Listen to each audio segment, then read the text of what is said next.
So today we are going to start what sign conventions rule we have done already. Now today we are going to start the image formation rules. So what are the certain rules which we need to remember? So rules for image formation. So what are the various rules for image formation by spherical lenses? Spherical lenses, whether the lens is concave or convex doesn't matter to all. अच्छा, sign convention के अंदर मैंने पहले भी बोल दिया था lens कैसा भी हो डजंट मैटर, कॉन्केव हो कॉन्वेक्स हो, रूल्स वही रहेंगे. अपवर्ड वाली सभी डिस्टेंसेस सॉरी सभी हाइट पॉजिटिव, डाउनवर्ड वाली सभी हाइट नेगेटिव, मतलब इररेस्पेक्टिव द लेंस. लेंस को एक मैं सीधी लाइन बोल देता हूँ. अब ये चाहे कॉन्केव हो चाहे कॉन्वेक्स हो, सो सभी ये इन्वर्टेड इमेज की हाइट नेगेटिव. जब आप लाइट इधर आ रही होगी, लाइट के अपोजिट डायरेक्शन में जाओगे तो डिस्टेंसेस विल बी नेगेटिव. ये साइन कन्वेंशन से. और कॉन्वेक्स लेंस की focal length positive, concave lens की फोकल लेंथ नेगेटिव. ये हमने कर लिया था. अब हम इमेज फॉर्मेशंस कर रहे हैं स्फेरिकल लेंसेज के लिए. तो जल्दी से रूल नंबर 1 पहले बाय डिफॉल्ट कॉन्वेक्स लेंस के लिए करते हैं. जिस तरह की प्रॉपर्टीज और जिस तरह के रूल्स इसके लिए हैं, सेम उसी तरह के रूल आपके कॉन्केव के लिए भी होंगे. फर्स्ट रूल ये कहता है कि अगर कोई भी रेस पैरेलल हो आपस में और साथ ही साथ प्रिंसिपल एक्सिस के पैरेलल हो, so after refraction they will all pass through a single point and that point is called the main principal focus. And since this side focus is called f1 focus and this side focus is called f2 focus, since all the rays are meeting at this point, that's why this is called the main focus and hence represented by f. And with respect to f, it is represented by f1 is represented by f dash. So f2 will be the real focus for convex lens, and since the convex lens is converging, bending the rays in narrower form, converging all the rays, that's why this is also known as converging lens. convex lens का काम होता है converge करना, इसलिए इसको बोला जाता है, इसकी कैरेक्टरिस्टिक है ये, इसकी प्रॉपर्टी है ये कि ये जितनी भी रेज होती है पैरेलल आपस में उन सबको क्या कर देता है, एक पॉइंट पर मीट करवा देता है और वो पॉइंट कहलाता है main focus of the lens. और इस ऑप्टिकल सेंटर से इस फोकस पॉइंट के डिस्टेंस को बोला जाता है फोकल लेंथ, और ये हो जाती है कॉन्वेक्स के लिए पॉजिटिव क्योंकि आप लाइट की डायरेक्शन में ही मेजर कर रहे हो. So this is the first rule which we need to remember. Rule number 2. Rule number 2 ये बोलता है साहब, इसका वाइस वर्सा रूल, कि अगर कोई इसके f1 फोकस से जो भी रेस f1 फोकस से इंसिडेंट हो रही हो या जो भी इंसिडेंट रेस f1 फोकस से पास होकर के लेंस पर हिट हो रही हो, then after refraction all the rays will become parallel to each other with the principal axis along. So अगर ये f1 है या f1 को हमने क्या बोल रखा है f dash, तो if all the incident rays coming through or passing through focus point of convex lens, ठीक है, then they will all become parallel to each other. इसका vice versa rule. Rule number 3. If any ray which will pass through optical center, any ray in any incident ray will hit or will pass through optical center, then it will pass through without any deviation. तो इसको मैं पहले line बना देता हूँ ताकि इससे मुझे लेंस बनाना इजी रहेगा. So if this is the incident ray, then without any deviation it will pass straight.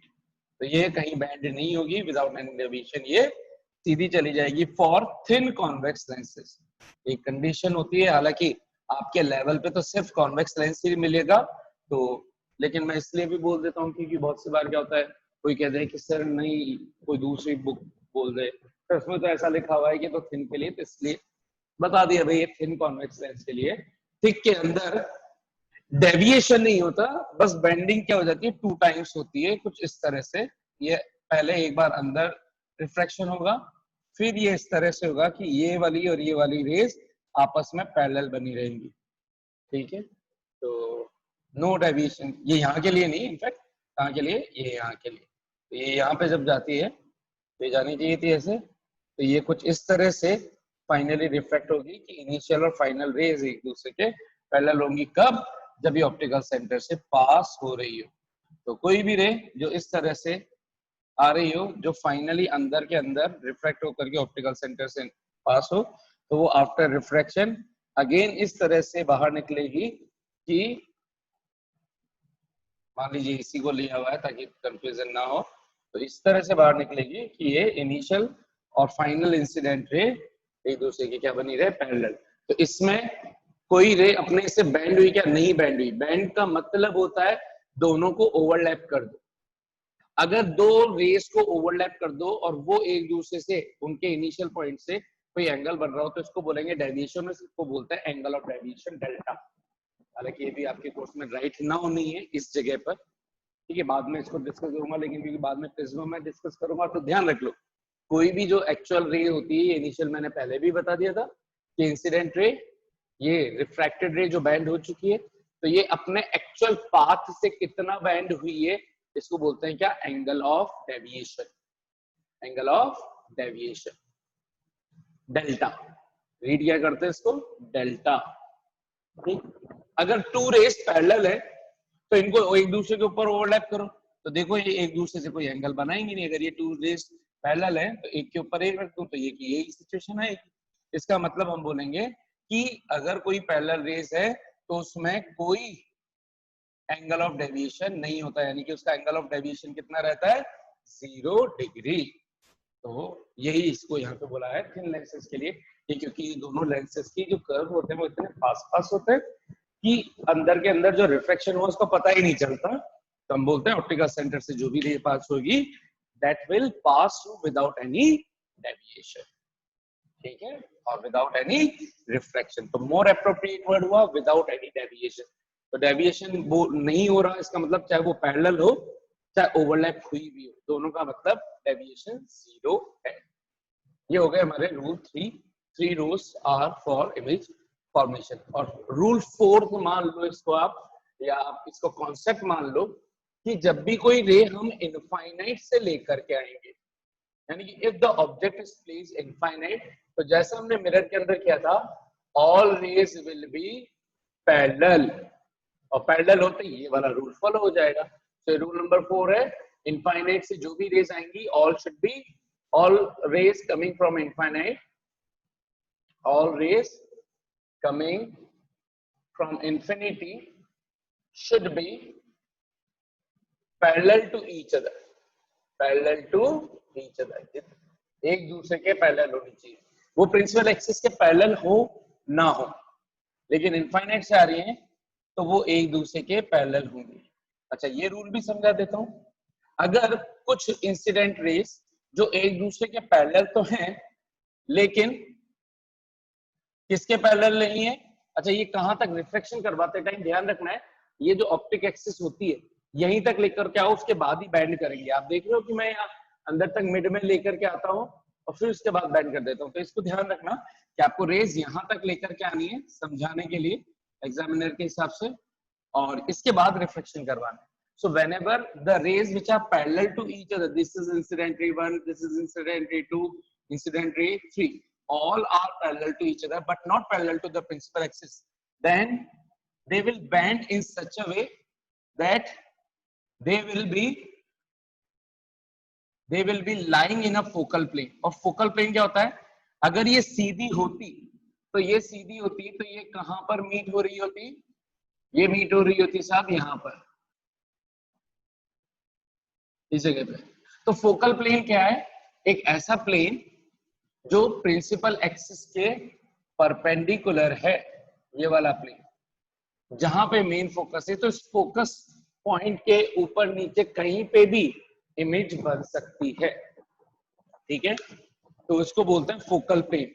The vertical plane which is perpendicular to the principal axis, ये हो गई हमारी प्रिंसिपल एक्सिस, और इस प्रिंसिपल एक्सिस के perpendicularly plane को हमने place कर दिया कहां पर, जहां पे फोकस पॉइंट लाइन करता है। तो इस फोकस पॉइंट के ऊपर और नीचे कहीं पे भी इमेज बन जाएंगी, किसकी, जब रेज आपस में पैरेलल हो लेकिन प्रिंसिपल एक्सिस के पैरेलल ना हो, यानी कि इस सिचुएशन पे जब सभी की सभी रेज पैरेलल है तो ये देखो आप इसी वाली लाइन के यहाँ पर ये लाई करेगी। तो इसका मतलब अगर इसका फोकस पॉइंट इस टाइम पे ये है तो इसी के नीचे यहाँ पर लाई कर रही है, फोकल प्लेन में लाई करती है। फोकल प्लेन में आपको दिखा देता हूं ताकि आपको एक विजुअलाइजेशन हो जाए कि फोकल प्लेन दिखता कैसा होगा। तो देखिए आप यहाँ पर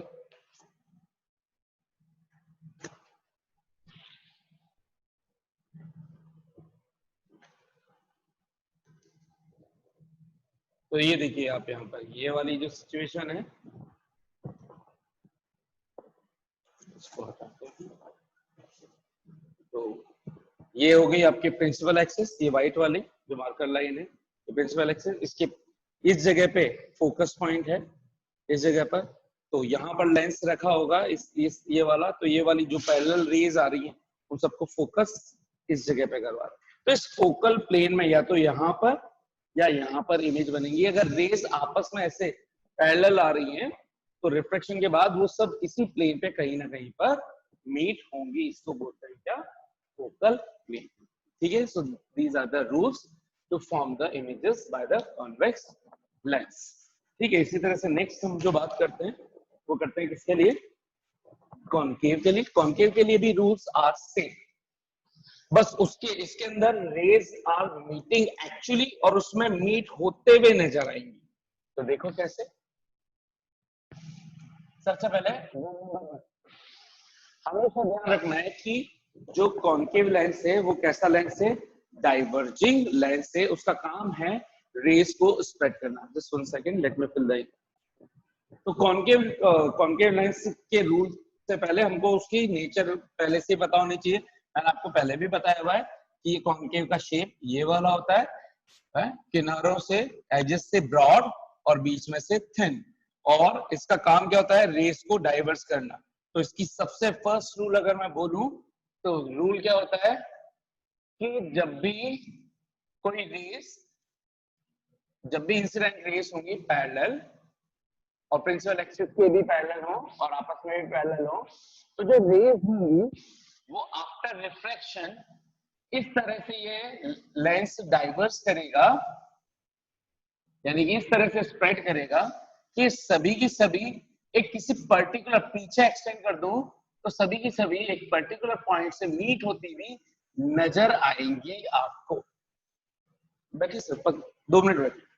तो ये सभी की सभी रेज मीट होती हुई नजर आएंगी आपको। एक्चुअल में मीट नहीं हो रही, क्यों, क्योंकि इधर तो जा रही है इनफाइनाइट, इधर भी जा रही है इनफाइनाइट। तो इनफाइनाइट और इनफाइनाइट इस रियल डायरेक्शन के अंदर तो कहीं पे मीट होंगी नहीं।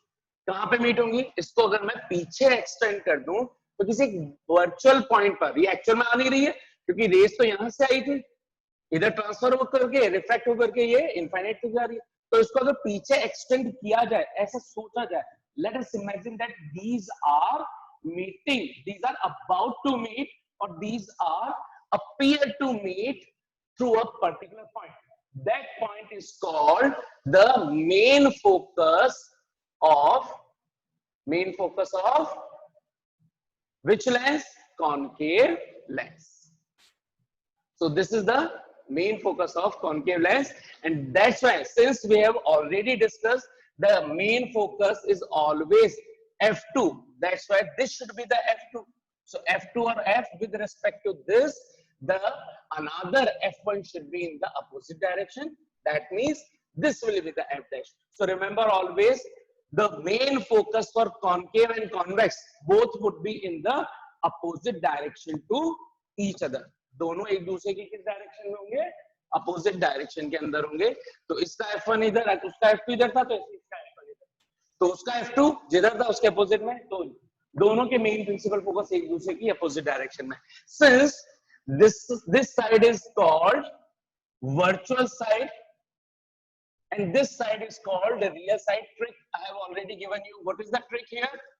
ट्रिक ये होती है कि कॉन्सेप्ट क्या बताया था, जिस डायरेक्शन के अंदर होंगी एक्चुअल फेनोमेनन वाली rays, the actual phenomenon rays are present in whatever direction, that is called the real side.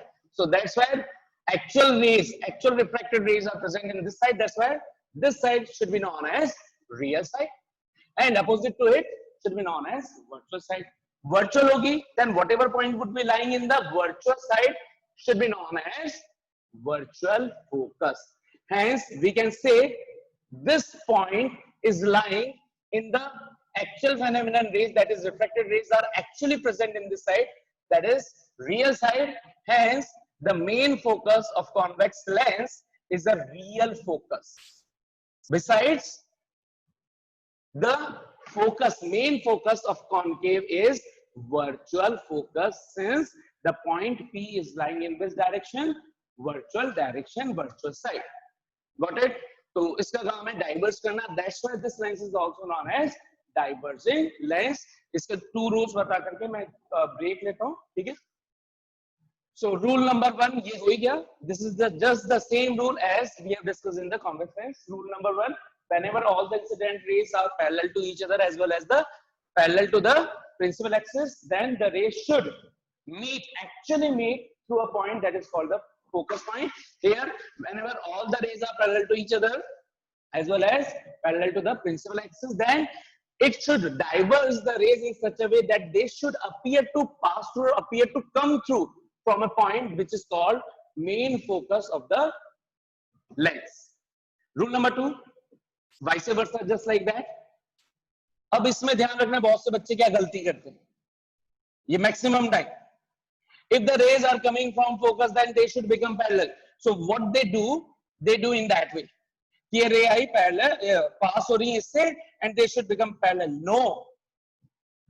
If the rays are passing through F1 point, not just focus, from F1 or F dash. So with respect to F2, F1 is here only, or F dash is here only. So you can't draw this diagram. So always remember, the rays which come through. So here, the rays are actually passing through from F1. Here it should appear to pass through. So what should be the diagram? So always keep it in mind that whenever you need to draw the diagram, pay attention, otherwise you would be wrong. So if this is the optical center, this is the main focus, whatever is the gap, in the similar manner, you need to take the point here. So this is F2 with respect to this F1. So if the rays are passing or incident rays are passing through, it means here it should be, the word should be appear to. So if the rays are passing through, appear to pass through from F1 point, see, so if I will be extending these, then what we would be able to see, we'd be able to see that all the incident rays would have been passed from F if there was no lens. So if all the rays which will pass through or appear to pass through from F1, then after refraction, they should become parallel to each other. So this should be the diagram, not this should be. Keep it in mind. This is 100% wrong, and maximum students do this. So that's why I draw both the diagram during the notes making. So this is rule number 2, and rule number 3, whenever any ray passes through optical center, it should, without any deviation, pass through. Means the same thing. Incident ray, optical center. So these are the 3 rules basically. So afterwards, we'll do it later on, right? So, all right.